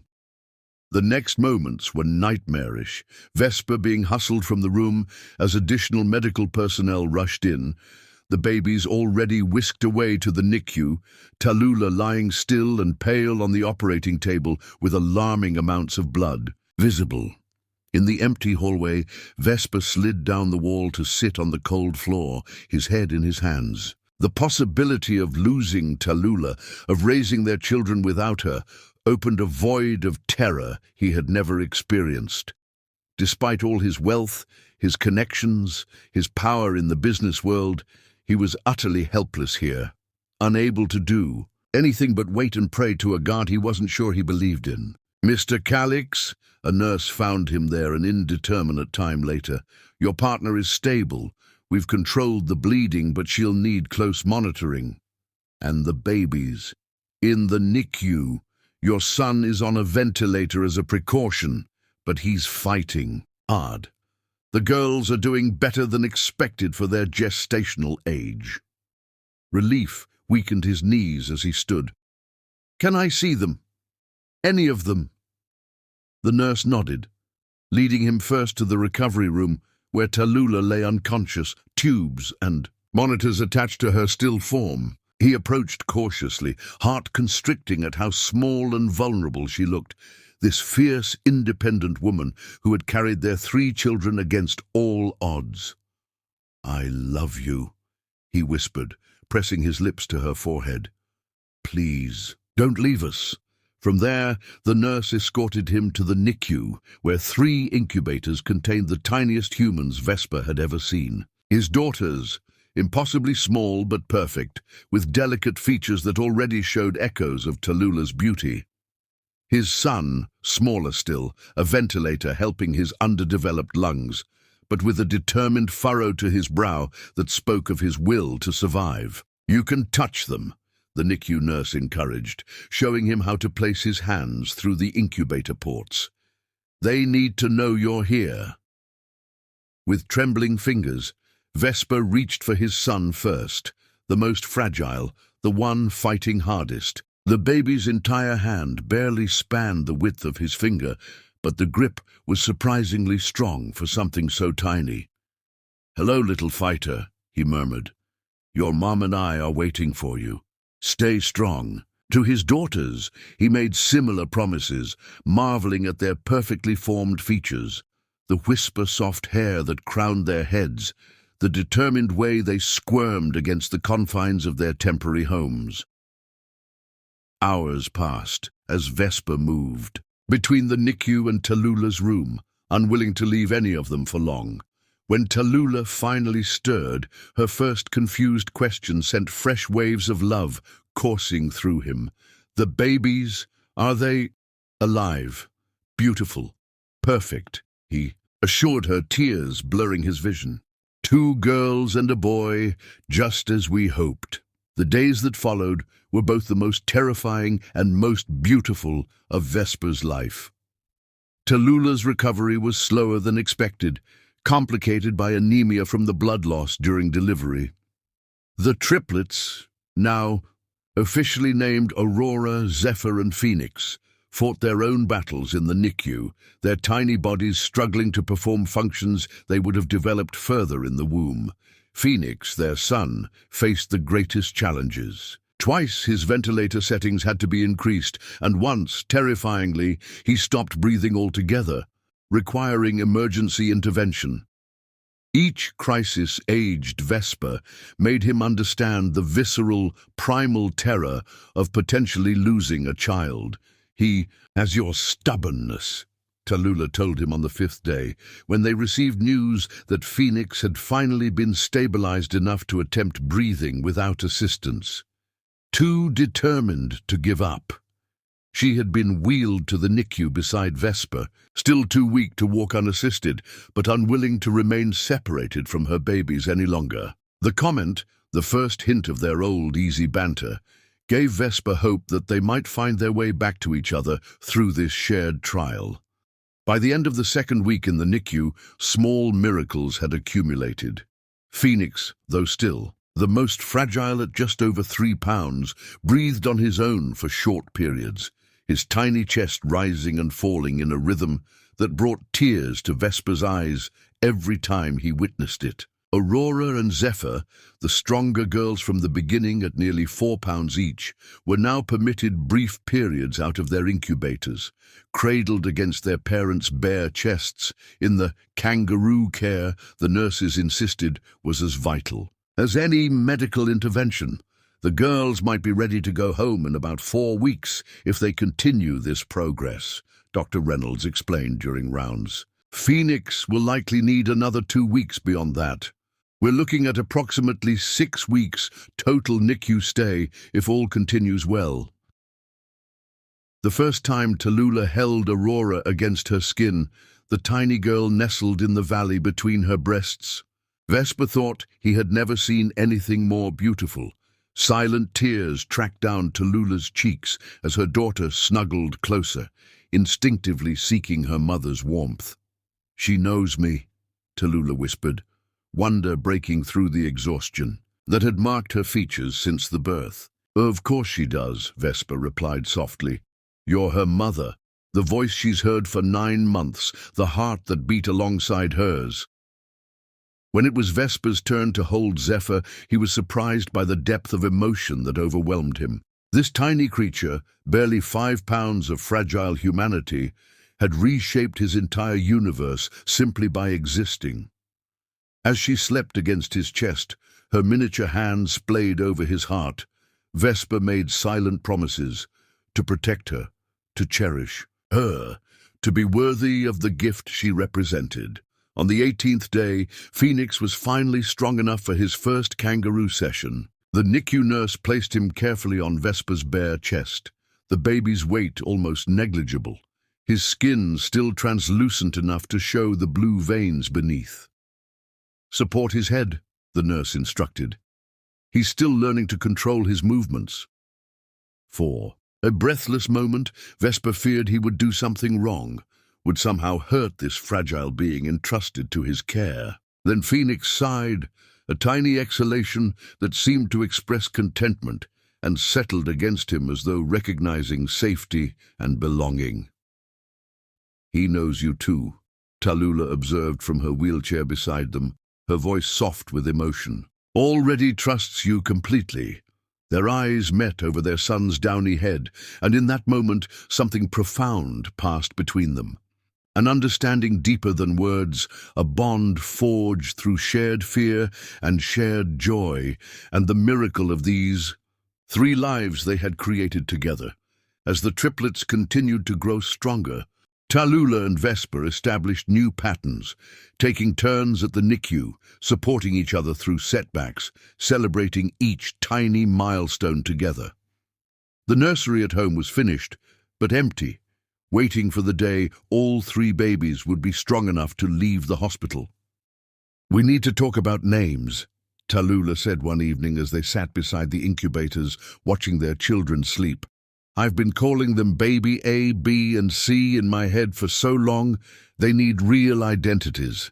The conversation that followed was their most natural, since Vesper had returned to her life, easy, collaborative, filled with the shared language of two people connected by something profound. When they settled on Aurora, Zephyr, and Phoenix, the names seemed perfect, strong yet beautiful, unique without being strange.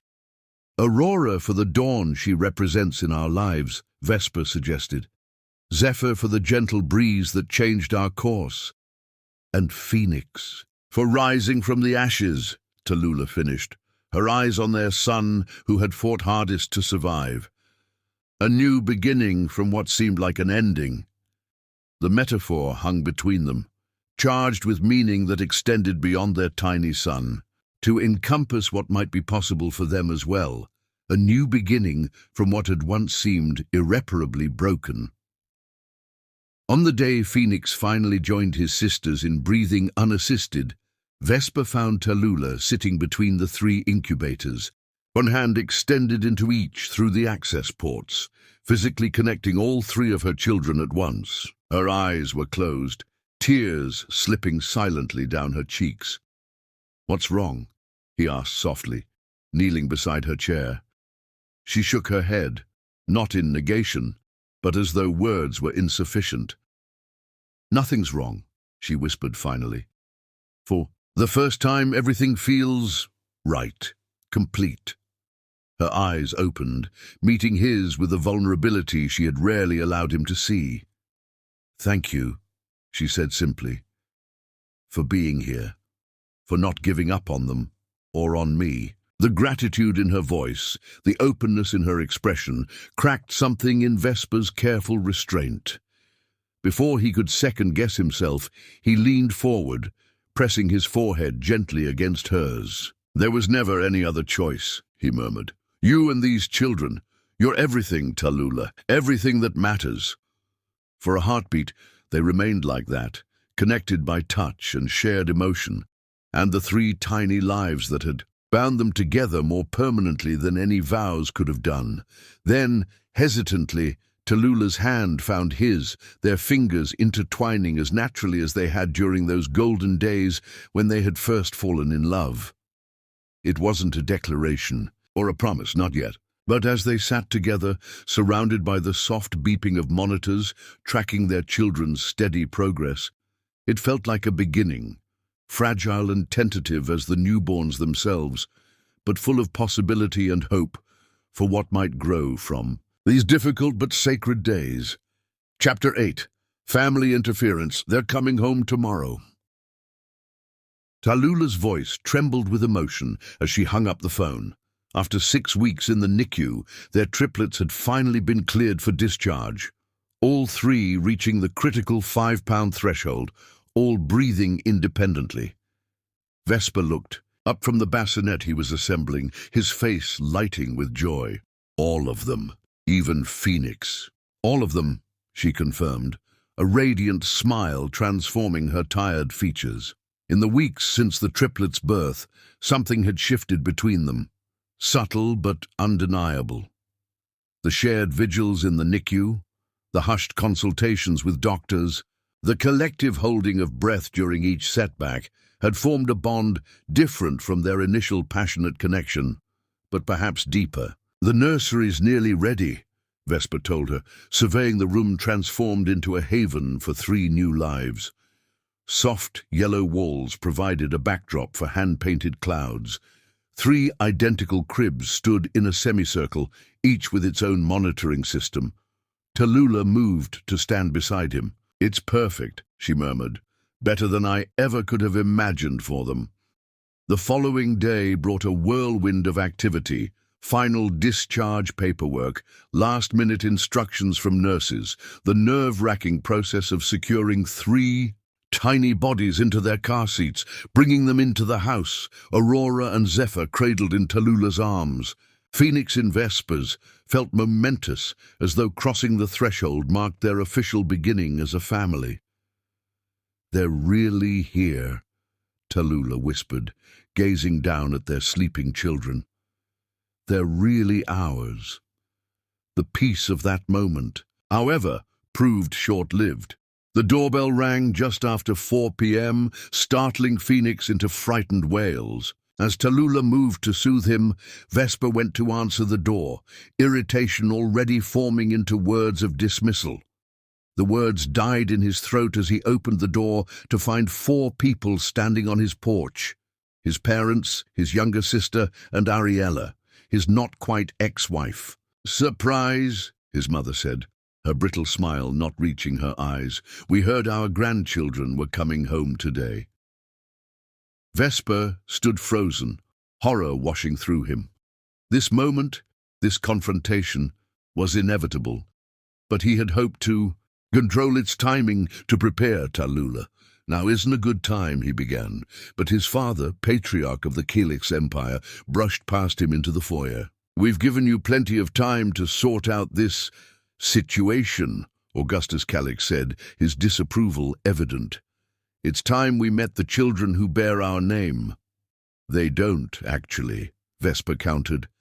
"They have Tallulah's surname until we decide otherwise." His mother's gasp of outrage was cut short as Tallulah appeared in the hallway, Phoenix cradled against her shoulder. She had changed since the birth, her body softer but with a maternal confidence that lent her a new kind of beauty. "You must be Vesper's family," Tallulah said, her voice calm despite the tension visible in her posture. "I'm Tallulah Cosima, the triplets' mother." The silence that followed was charged with unspoken judgments. Vesper moved to stand beside Tallulah. One hand resting lightly at the small of her back in silent support, Ariella stepped forward first, surprising everyone. Though still legally Vesper's wife, there was no hostility in her expression, only curiosity and something that looked almost like relief. "He's beautiful," she said, genuine warmth in her voice. "May I?" After a moment's hesitation, Tallulah carefully transferred Phoenix into Ariella's waiting arms, a gesture requiring trust that moved Vesper deeply. "I should explain," Ariella said softly, her eyes on the baby rather than the tense adults.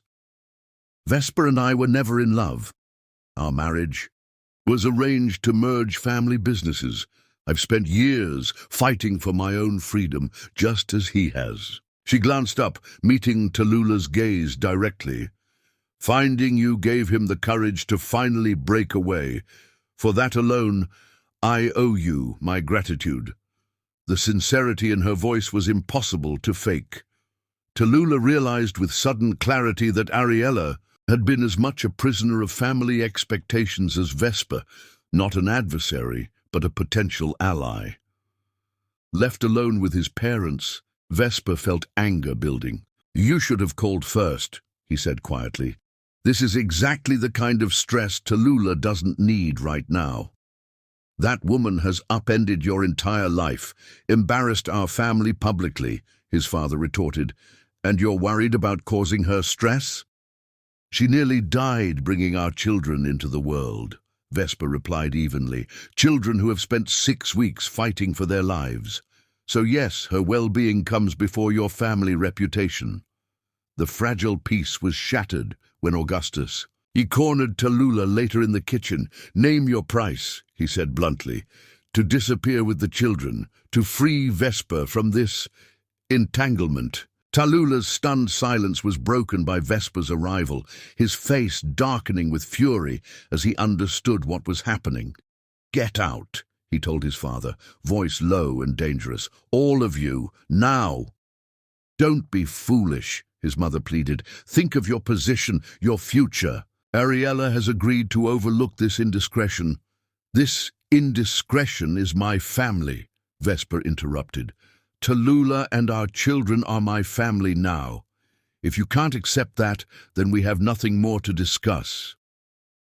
After they left, Tallulah stood shaking in the nursery, watching the sleeping triplets with tears streaming down her face. "I should take them and go," she whispered when Vesper found her. "They deserve better than to be caught in this." The words sent ice through Vesper's veins. "Please don't," he said, his voice breaking. "Tallulah, don't let them separate us, not when we've just found our way back to each other." "How can this work?" she asked, gesturing helplessly. "Your world, their world, it's so different from mine. They'll never accept me or our children. Then we'll build our own world," he promised, taking her hand. "One where only we decide what matters." The rain that had threatened all day finally broke, pounding against the windows as they stood facing each other at a crossroads, stay and fight for their unconventional family, or retreat to safer, separate lives. Thunder crashed outside as Vesper closed the distance between them, his hands gently framing her face. "I love you," he said simply. "I have since that first night. That hasn't changed. It's only grown deeper." When his lips met hers, it was like coming home after a long, difficult journey. The kiss deepened, years of longing and months of careful distance dissolving in the heat of reconnection. They moved to her bedroom, hands rediscovering each other's. Bodies, now changed but still achingly familiar. Their lovemaking was different than before, gentler, more deliberate, with an awareness of all they had endured to reach this moment. As they lay entwined afterward, the storm still raging outside, Tallulah traced patterns on his chest, her expression thoughtful. "I'm not making any promises," she said quietly. "Not yet. There's still too much to figure out." Vesper understood. She meant more than his family's opposition.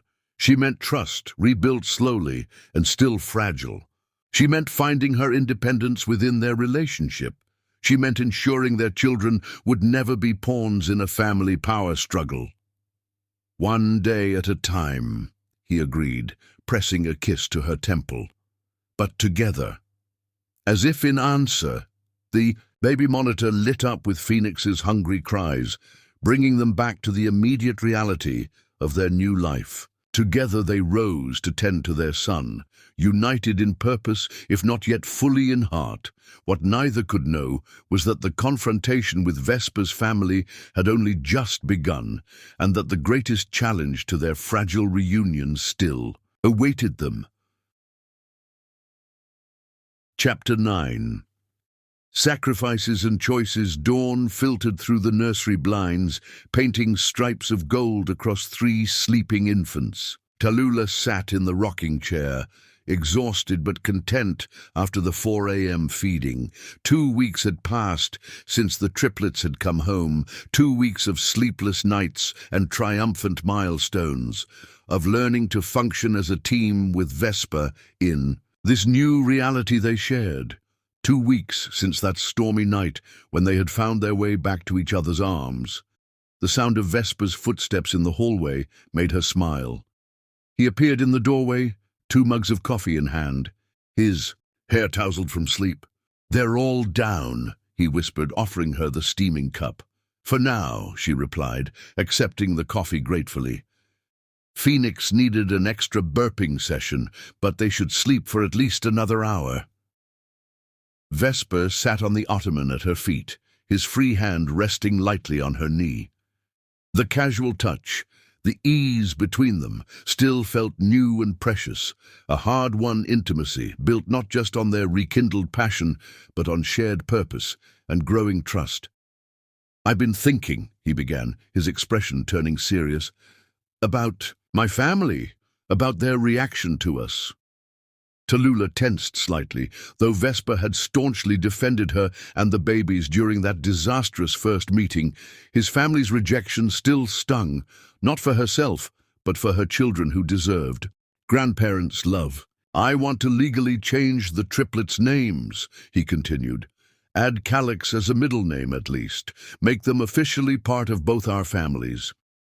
The gesture, his acknowledgement of their children as his heirs despite his parents' disapproval, touched Tallulah deeply. "Are you sure? Your father was quite clear about his feelings."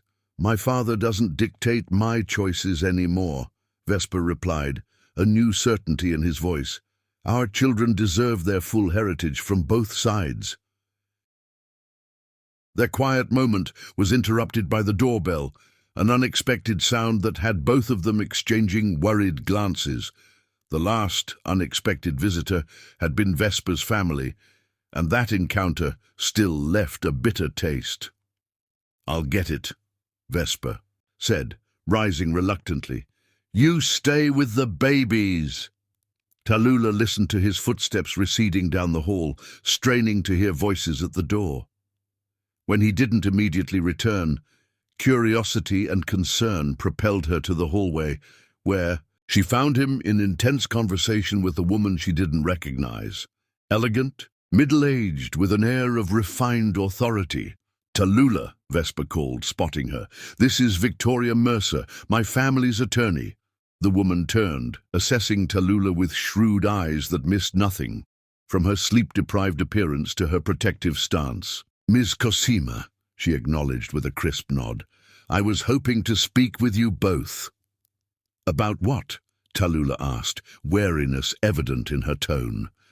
"A proposition from the Calix family," Victoria replied, removing an envelope from her leather portfolio. "One I believe you should consider carefully." Vesper led them to the living room, tension evident in the set of his shoulders. Victoria took a seat on the sofa, arranging herself with practiced precision before opening her portfolio. "I'll be direct," she began. "Augustus and Cordelia Calix are prepared to offer you financial security, Ms. Cosima, a very generous settlement, and ongoing support for the children," Tallulah frowned. "In exchange for what? Your discretion, of course, and—" Victoria paused, glancing briefly at Vesper. "Your agreement to raise the children independently, allowing Mr. Calix to return to his proper position within the family structure?" The meaning was clear. Take the money and disappear, allowing Vesper to rejoin his family's world without the complications of an unsuitable partner and unplanned children. "Get out," Vesper said, his voice dangerously quiet. "Now." Victoria seemed unsurprised by his reaction. "The offer isn't for you, Mr. Calix," she clarified. "Your parents understand you feel obligated. This gives Ms. Cosima the option to make her own choice, without pressure from either side." She placed the envelope on the coffee table, rising smoothly. "All the details are inside. The financial, in terms, the provisions for the children's education, healthcare, everything they could need. I suggest you review it carefully, Ms. Cosima. Think of what this could provide for your children." When she had gone, Tallulah stared at the envelope as though it might burst into flames. "You should see what they're offering," she said finally, her voice strangely hollow. "I don't care what's in there," Vesper replied, reaching for her hand. "Nothing they could offer is worth losing you and our family." But Tallulah pulled away, unable to meet his eyes. "That's easy for you to say. You've never had to worry about whether you could provide for your children's future." The truth of her words hung between them. Despite their reconciliation, despite the love growing between them again, they came from different worlds. Vesper had never known true financial insecurity. Tallulah had never known anything else. "Just let me think," she said, rising as Aurora's cries echoed through the baby monitor. "This isn't a simple decision." For the next 24 hours, they moved around each other carefully, tending to the babies together, but with a new distance between them. Tallulah had read the offer, staggeringly generous, enough to secure her children's futures in ways she had never imagined possible. The triplets would want for nothing: the best education, health care, opportunities that her own modest means could never provide.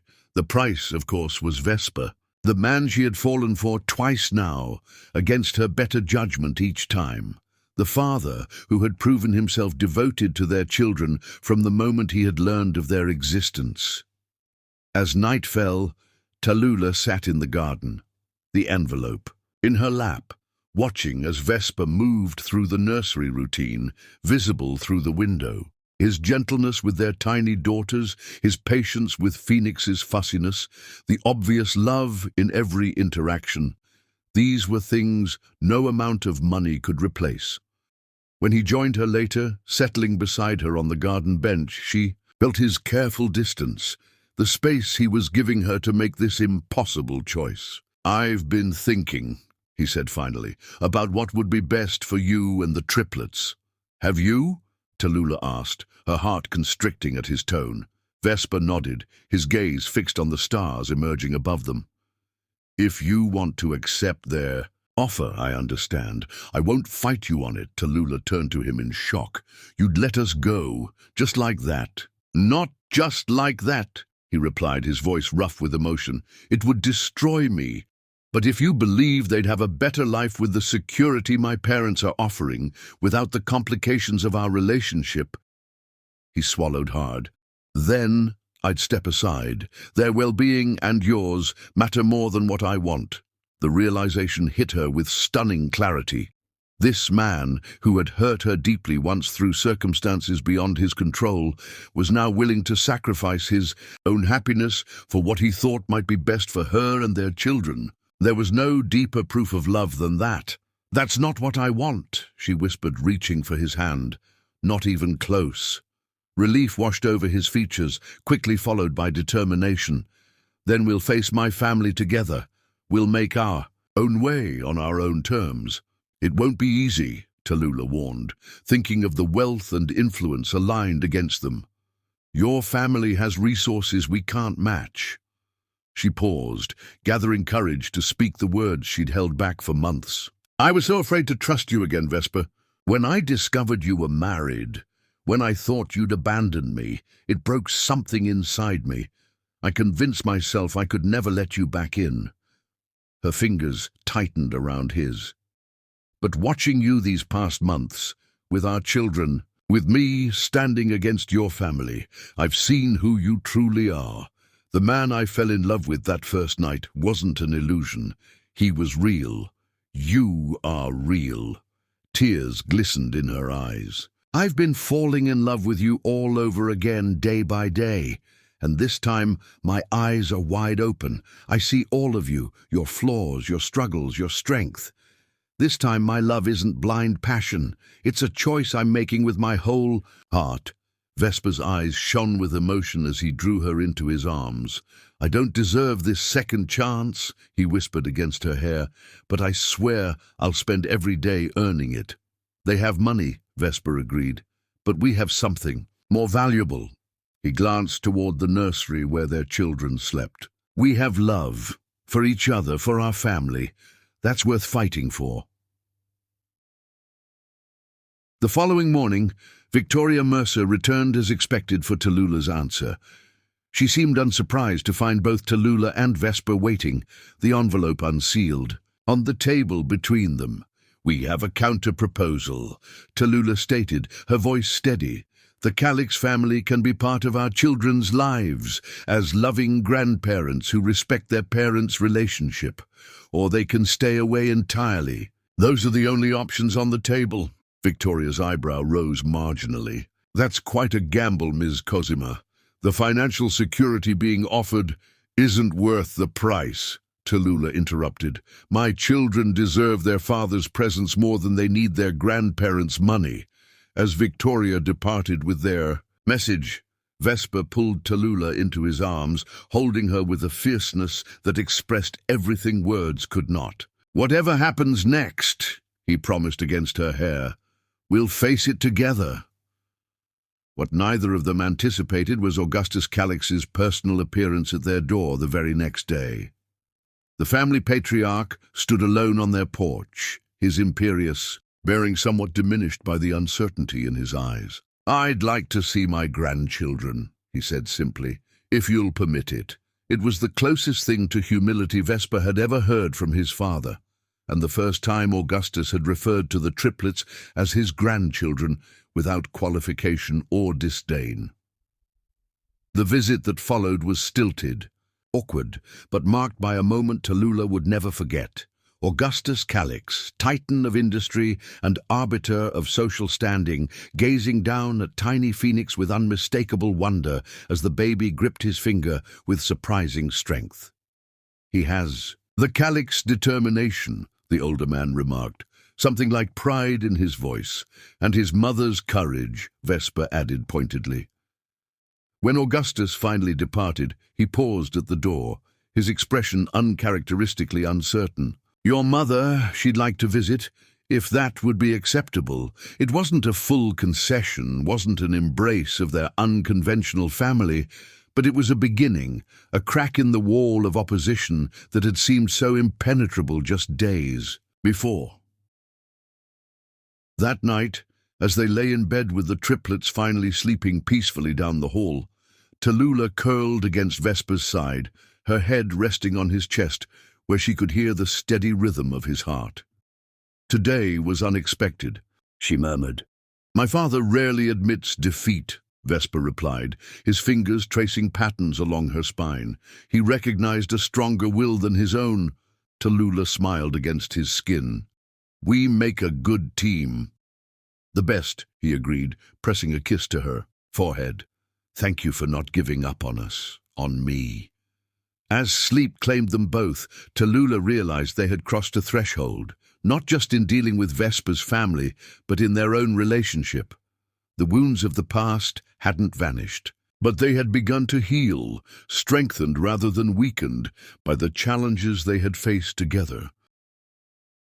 The path ahead wasn't clear or easy, but for the first time she believed they could walk it side by side, building something lasting and true from the complicated circumstances that had brought them together.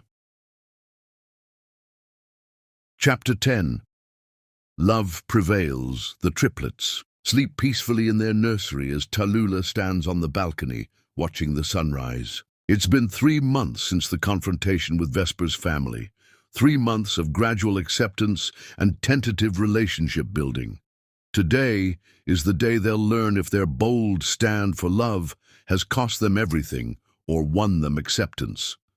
They're coming here today, Vesper says, wrapping his arms around her waist. My parents, Ariella, they want to talk. Fear and hope battle within Tallulah as she turns in his arms. Whatever happens, we have each other. We have our children. Ours. Later, tension fills their living room as Vesper's parents sit stiffly on the sofa, their discomfort evident. Augustus' calyx hasn't softened entirely. His posture remains rigid, his expression guarded. We've come to a decision, he announces formally.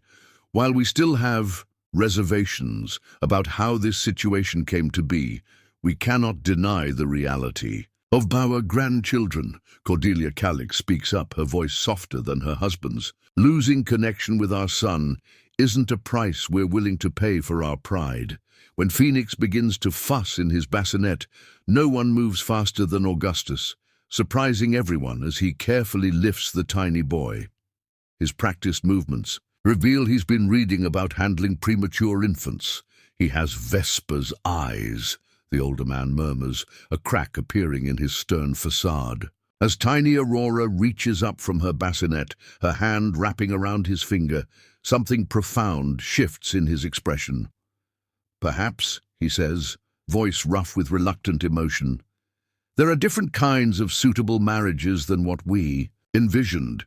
It's not a complete surrender, not full acceptance, but it's the beginning of a bridge across what once seemed an impassable divide. Ariella steps forward, presenting their signed divorce papers. I've moved on as well, she admits, showing a small engagement ring, with someone I actually chose. Her genuine smile as she wishes them happiness speaks volumes about her relief at escaping the arranged marriage. As the mood in the room gradually warms from frigid to merely cool, Vesper leads Tallulah to the garden for a private moment. Under the afternoon sun, he kneels before her, presenting not just a ring, but his whole heart. Our love story began with a chance meeting, survived impossible odds, and stands here victorious, he says, voice trembling with emotion. Marry me, Tallulah Cosima, not tomorrow or someday, but today, right now in this garden with our children and both our families as witnesses. Tears stream down Tallulah face as she pulls him to his feet. Yes, she whispers against his lips, 1,000 times yes. That evening, after a spontaneous garden ceremony filled with tears and laughter after their families have departed and the children are sound asleep, Vesper leads Tallulah to their bedroom. Rose petals create a path to their bed where candles flicker and cast dancing shadows. "We've never had a proper wedding night," he whispers, his eyes never leaving hers as he slowly unzips her dress. Tallulah's body trembles beneath his touch, all the emotion of their journey together heightening. Every sensation. "I never stopped wanting you," she confesses, her fingers tracing the contours of his face. Their kisses grow urgent, desperate, as months of restraint melt away. Every touch is electric, every whispered endearment healing past wounds. They move, together as one, their bodies remembering each other despite the time apart. In the soft glow of candlelight, they rediscover each other completely, not as the strangers who met in a hotel, not as the betrayed and the betrayer, but as two souls who fought against impossible odds to be together. As they lie entwined afterward, breathless and complete, Vesper's fingers trace patterns on her bare shoulder. "This is just the beginning," he murmurs against her temple. Tallulah sighs contentedly, her head resting on his chest, where she can hear his heartbeat. "The beginning of forever," she agrees, knowing that in this moment, this perfect present moment, their love story has only just begun.